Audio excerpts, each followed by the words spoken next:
Hello students, welcome to session number 40 of Direct Tax 2 4th semester BCom of Mangalore University. In this session, we'll learn problem on computation of long-term capital gain and short-term capital gain. So the problem number 8, during the year ended 31st March 2020, Mr. Jayakar sold the following assets. First one, shop purchased in 2004-5 for rupees 21,000, sold for rupees 65,000. So ಇಲ್ಲಿ ಒಂದು ನೆನಪಿರಲಿ, ಅಲ್ಲಿ sales date ಕೊಡಲಿಲ್ಲ. But ಇಲ್ಲಿ ಈ ಸಮ್ಮಲ್ಲಿ ಅಂದರೆ ಇದಂತಲ್ಲ, capital ಗೇನಲ್ಲಿ ಈಗ ನಾವು ಮಾಡ್ತಿರುವಂಥ ಎಲ್ಲ ಸಮ್ಮಲ್ಲೂ ಕೂಡ ಸೇಲ್ ಆಗುವಂಥದ್ದು ಪ್ರತಿಯೊಂದು ಕೂಡ ಪ್ರೀವಿಯಸ್ ಇಯರ್ ಅಂದರೆ 2019-20 ಪೀರಿಯಡಲ್ಲಿ. ಬಟ್ ಅದು ಪರ್ಚೇಸ್ ಮಾತ್ರ ಬೇರೆ ಬೇರೆ ಇಯರ್ ಕೊಟ್ಟಿರ್ತಾರೆ. ಸೊ ಇಲ್ಲಿ ಕೂಡ ಅಷ್ಟೇ, ಶಾಪ್ ನೋಡಿ ಪರ್ಚೇಸ್ಡ್ ಇನ್ 2004-5, ಬಟ್ 21,000 ಪರ್ಚೇಸ್ ಮಾಡಿದ್ರು, 65,000 ಸೇಲ್ ಮಾಡಿದ್ದಾರೆ. ಅದು ಯಾವಾಗ ಸೇಲ್ ಮಾಡಿರ್ತಾರೆ ಅಂತ ಹೇಳಿದ್ರೆ previous year 2019-20ಅಲ್ಲಿ.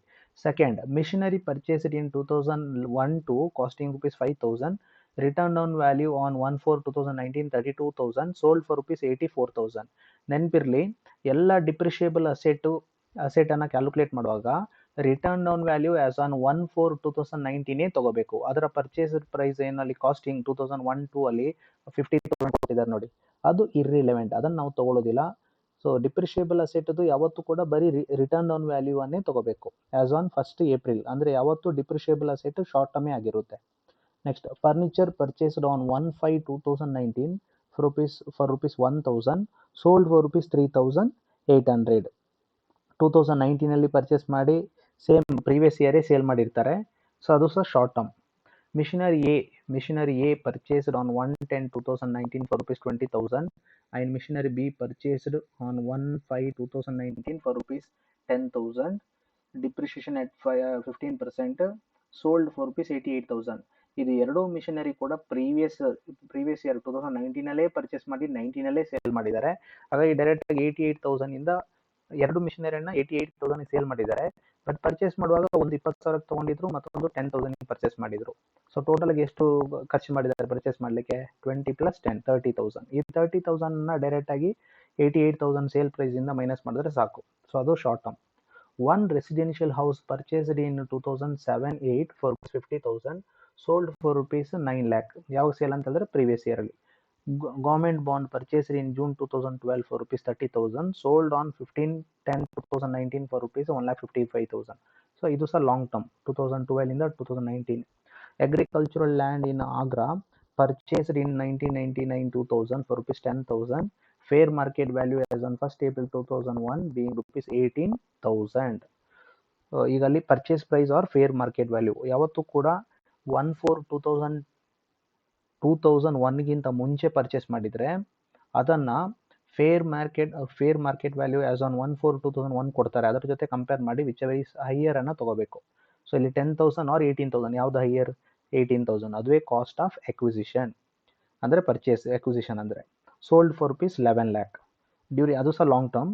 During the year he bought another house for his residence for rupees 1,50,000. ಈ ವರ್ಷ ಮತ್ತೊಂದು ಮನೆಯನ್ನು ಪರ್ಚೇಸ್ ಮಾಡಿದ್ದಾನೆ. ಯಾಕೆ ಪರ್ಚೇಸ್ ಮಾಡಿದ್ದಾನೆ ಅಂತಾರೆ, ಇದು ಆಲ್ರೆಡಿ ಒಂದು ಮನೆಯನ್ನು ಸೇಲ್ ಮಾಡಿದ್ದಾನೆ. ಒಂದು ರೆಸಿಡೆನ್ಷಿಯಲ್ ಹೌಸನ್ನು ಸೇಲ್ ಮಾಡಿ ಇನ್ನೊಂದು ರೆಸಿಡೆನ್ಷಿಯಲ್ ಹೌಸನ್ನು ಪರ್ಚೇಸ್ ಮಾಡಿದ್ದಾನೆ. ಇದು exemption under section 50. And an agricultural land for rupees 1 lakh. ಒಂದು ಅಗ್ರಿಕಲ್ಚರಲ್ ಲ್ಯಾಂಡ್ ಸೇಲ್ ಮಾಡಿದ್ದ 11 lakhಗೆ, ಈಗ ಮತ್ತೊಂದು ಅಗ್ರಿಕಲ್ಚರಲ್ ಲ್ಯಾಂಡನ್ನು ಪರ್ಚೇಸ್ ಮಾಡಿದ್ದಾನೆ. ಹೊಸತಾಗಿ ಪರ್ಚೇಸ್ ಮಾಡಿರುವಂಥದ್ದು ಅದು ಎಕ್ಸಂಪ್ಷನ್ ಅಂಡರ್ ಸೆಕ್ಷನ್ 54B ಅಲ್ಲಿ ಬರುತ್ತೆ. Compute his taxable amount of capital gain. CII for 2001-2 ಇದು ಇನ್ಫ್ಲೇಷನ್ ರೇಟ್ ಕೊಟ್ಟಿದ್ದಾರೆ ನೋಡಿ, index 100, 2004-5 111, 2007-8 129, 2012-13 200, 2019-20 289. Solution: computation of taxable capital gain for the assessment year 2020-21. ಈ ಥರದಂಥ ಪ್ರಾಬ್ಲಮ್ಸ್ 8 ಮಾರ್ಕ್ಸ್ ಮತ್ತು 16 ಮಾರ್ಕ್ಸಿಗೆ ಬರುತ್ತೆ. ಸೊ ಈ ಥರ ಕೊಟ್ಟಾಗ ಮೊದಲಿಗೆ ಶಾರ್ಟ್ ಟರ್ಮ್ ಕ್ಯಾಪಿಟಲ್ ಗೇನನ್ನು ಫಿನಿಶ್ ಮಾಡ್ಕೋಬೇಕು ನಾವು. So particulars amount A short term capital gain. First ಈ ಸಮ್ಮಲ್ಲಿ 2 ಶಾರ್ಟ್ ಟರ್ಮ್ ಕ್ಯಾಪಿಟಲ್ ಗೇನ್ ಇದೆ. ಫಸ್ಟ್ ಮಿಷನರಿ ನೋಡಿ, ಈಗ ಟೋಟಲ್ ಆಗಿ 3 ಮಿಷನರಿ ಇದೆ. ಅಲ್ಲಿ ಪಾಯಿಂಟ್ ನಂಬರ್ 2 ಮತ್ತು ಪಾಯಿಂಟ್ ನಂಬರ್ 4 ಅಲ್ಲಿ ಇದೆ ನೋಡಿ. ಪಾಯಿಂಟ್ ನಂಬರ್ 2 ಅಲ್ಲಿ ಒಂದು ಮಿಷನರಿ 84,000ಗೆ ಸೇಲ್ ಆಗಿದೆ. ಪಾಯಿಂಟ್ ನಂಬರ್ 4 ಅಲ್ಲಿ ಮಿಷನರಿ ಎ ಮತ್ತು ಮಿಷನರಿ ಬಿ ಇದು ಎರಡು ಸೇರಿ 88,000ಗೆ ಸೇಲ್ ಆಗಿದೆ. ಸೊ ಇದೆಲ್ಲ ಒಂದೇ ಬ್ಲಾಕಲ್ಲಿ ಬರೋದ್ರಿಂದ ನಾವು ಸಪ್ರೇಟಾಗಿ ಒಟ್ಟಿಗೆ ತೊಗೋಬೇಕು. Sale consideration 88,000 plus 84,000 plus 88,000, you will get 1,74,000 right in the first column. From that sale consideration we have to deduct the return down value on 1/4/2019. ಒಂದು ಮಿಷನರಿದು WDV ಕೊಟ್ಟಿದ್ದಾರೆ ರಿಟರ್ನ್ ಡೌನ್ ವ್ಯಾಲ್ಯೂ ಫಸ್ಟ್ ಮಿಷನರಿದು 32,000 ಆ್ಯಂಡ್ ಇನ್ನು ಎರಡು missionary previous yearly purchase ಮಾಡಿರೋದು 2019ಅಲ್ಲಿ ಅದರ purchase ವ್ಯಾಲ್ಯೂವನ್ನು ತಗೋಬೇಕು. Cost of acquisition of 2 machines 20,000 plus 10,000 20,000. So altogether 62,000 should be deducted from 1,72,000. You will get answer of 1,10,000 short-term capital gain. Then one more short-term capital asset, furniture. So furniture also purchased in the previous year 2019. ಬಿಕಾ ಇದು 3 long term ಆಗಬೇಕಂತಂದರೆ 3 years ಇಟ್ಕೋಬೇಕಾಗುತ್ತೆ furniture machinery ಎಲ್ಲ. ಇದೆಲ್ಲ 3 years ಆದಮೇಲೆ long term. But ಇಲ್ಲಿ 1 yearಲ್ಲಿ sale ಮಾಡೋದ್ರಿಂದ ಶಾರ್ಟ್ ಟರ್ಮ್. ಮತ್ತು ಮಿಷನರಿ ಡಿಪ್ರಿಷಿಯಬಲ್ ಅಸೆಟ್ ಆದ ಕಾರಣ ಅದು ಯಾವತ್ತೂ ಶಾರ್ಟ್ ಟರ್ಮ್ ಆಗೇ ಇರುತ್ತೆ. Next furniture sale consideration. Furniture ನೋಡಿ ಎಷ್ಟಕ್ಕೆ ಸೇಲ್ ಮಾಡಿದರು 3,800 ಸೆಕೆಂಡ್ ಪಾಯಿಂಟ್. ಪರ್ಚೇಸ್ ಮಾಡಿರೋದು 1,000ಗೆ. So 3,800 less cost of acquisition. Short ಟರ್ಮನ್ನು ಯಾವತ್ತೂ ಇಂಡೆಕ್ಸ್ ಮಾಡಲ್ಲ. 3,800 minus 1,000 you will get 2,800. And a total short term capital gain you have to take as a you will get 1,12,800. Next B, long term capital gain. First one, shop sale consideration 65,000. It should be indexed less. Usually we deduct 3 items. What are those 3 items? One is selling expense, then indexed cost of acquisition and indexed cost of improvement. But in this asset only indexed cost of acquisition they have given. So indexed cost of acquisition formula, cost of acquisition into CII for previous year divided by CII on the date of purchase. So it was sold in the previous year 21,000 into 289 divided by purchased in the year 2004-5. 4-5 index is to 111. 21,000 into 289 divided by 111 you will get 54,676. So ಇದಕ್ಕೆ ಶಾಪಿಗೆ ಯಾವುದೇ exemption under section 54 ಇಲ್ಲ. So ಡೈರೆಕ್ಟಾಗಿ minus ಮಾಡಿ outer column answer 10,324. Next asset residential house. Sale consideration 9 lakh. 9 lakhಗೆ sale ಮಾಡಿದ್ರು. Less indexed cost of acquisition.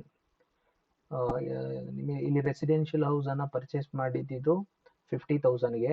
50,000 into 289 divided by purchase ಮಾಡಿದಂಥ year. Residential house point number 5 it was purchased in 2007-8. 2007-8ಅಲ್ಲಿ index ಎಷ್ಟಿತ್ತು 129. So 289 divided by 129 residential house. You will get 1,12,016 should be deducted from sale consideration. Then you will get long term capital gain of 7,87,984. From that less exempt under section 54. ಇದು ಇದ್ದರೆ ಮಾತ್ರ minus ಮಾಡಲಿಕ್ಕೆ ಇಲ್ಲಿ ಇದೆ. ಏನು new ಹೌಸನ್ನು purchase ಮಾಡಿದ್ದಾನೆ. Cost of the new house 1,50,000. ಇದು exemption under section 54 ಅಲ್ಲಿ ಬರುತ್ತೆ. ಒಂದು ರೆಸಿಡೆನ್ಷಿಯಲ್ ಹೌಸನ್ನು ಸೇಲ್ ಮಾಡಿ ಇನ್ನೊಂದು ರೆಸಿಡೆನ್ಷಿಯಲ್ ಪರ್ಚೇಸ್ ಮಾಡಿದ್ರೆ ಅದು exemption under section 54 1,50,000. So minus ಮಾಡಿದಾಗ 6,37,984. Next one more long term asset government bond. Sale consideration 155 less indexed cost of acquisition. So government bond purchase ಮಾಡಿದ ಯಾವಾಗ government bond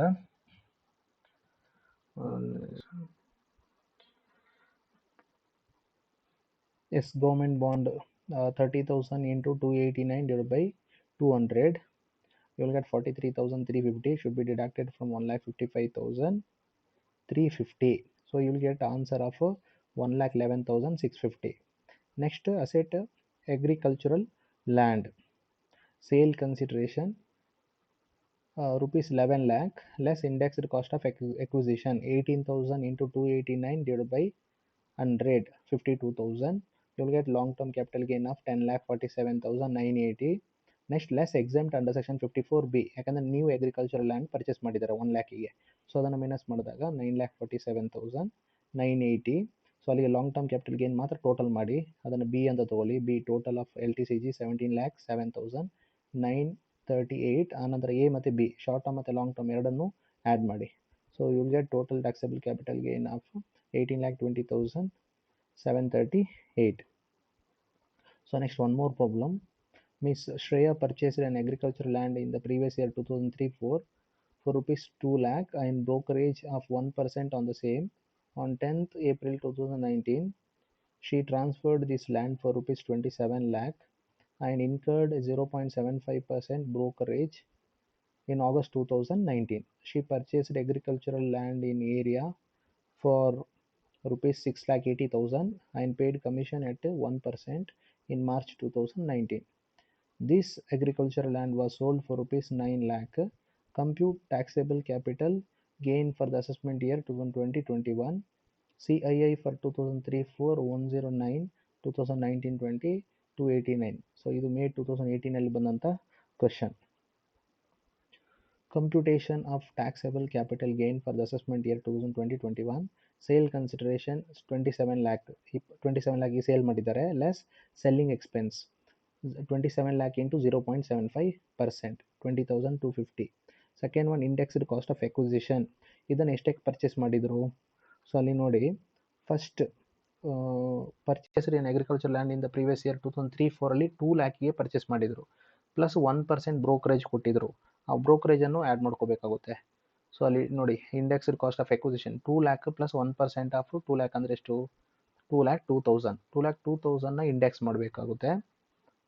2,02,000 into 289 divide by 2000, ಯಾವಾಗದು 3-4 ಅಲ್ಲ, 2003-4 index ಎಷ್ಟಿತ್ತು? 109.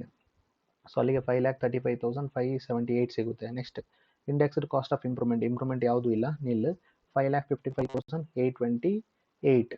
So minus ಮಾಡಿದಾಗ long term capital gain ಸಿಗುತ್ತೆ 21,44,172 less exempt under section 54B.